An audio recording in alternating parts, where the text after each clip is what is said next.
মজাদার টক ঝাল মিষ্টি জাম ভর্তা রেসিপি নিয়ে চলে আসলাম। নিয়ে নেব হাফ কেজি জাম, দিয়ে দেবো ছোটো চামচের হাফ চামচ মরিচের গুঁড়ো, স্বাদ মতো লবণ, চাট মশলা ছোটো চামচের হাফ চামচ পরিমাণ মতো, ধনিয়া পাতা কুচি।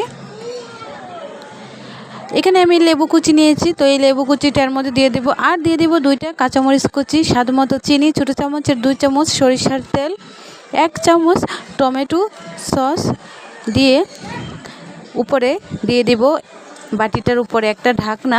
আর ঢাকনাটা দিয়ে এই বাটিটা ঝাঁকিয়ে জামগুলো একদম পেস্ট করে নেব। এটা আমি হাত দিয়ে মাখবো না, হাত ছাড়া, কিন্তু এভাবে নাড়ানোর জন্য জামটা একদম পেস্ট হয়ে যাবে।